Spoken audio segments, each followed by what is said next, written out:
Արդյոք այս պահին մենք ունենք հնարավորություն ընդդիմադիր դաշտը համախմբելու եւ համատեղ պայքարի դուրս գալու ներկա իրավիճակի դեմ։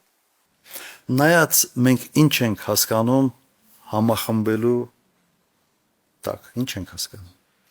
Եթե հասկանում ենք, թե ինչքան ընդդիմադիր կա սաղին հավաքել, ասենց ասել, սաղը միասին է, տենց չի լինելու։ Մենք մեզ չխաբենք։ Կոնկրետ նպատակի շուրջ, այո, ես տեսնում եմ, որ հնարավոր է համախմբել։ Հնարավոր է որոշակի պայմանավորություններ ունենալ տակտիկական առումով։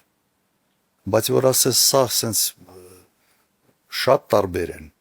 եւ մոտեցումների հարց կա, եւ անկալումների հարց կա, եւ ազնական հարաբերությունների հարց կա։ Մեկ նպատակի գնալ, խաղի կանոններ ֆիքսել, իրար հետ պայմանավորվել, իրատեսական համարել։ Հաջողության հասնողները հետո կոալիցիա կազմեն, միասին աշխատեն, այո։ Սա այն դասական մոդելն է, որը ամենտեղ աշխատում է։ Եթե օրինակ ընտրությունների ինչ որ պահ է գալիս, այդ ընտրությունների ժամանակ դաշինքներ ձևավորել, այո։ Բայց մի դաշինք ձևավորել, որտեղ կարող են լինել 15 միավոր կամ 20 միավոր, ոչ իրատեսական չի։ Չի աշխատելու դա։ Մենք մեզ չխաբենք։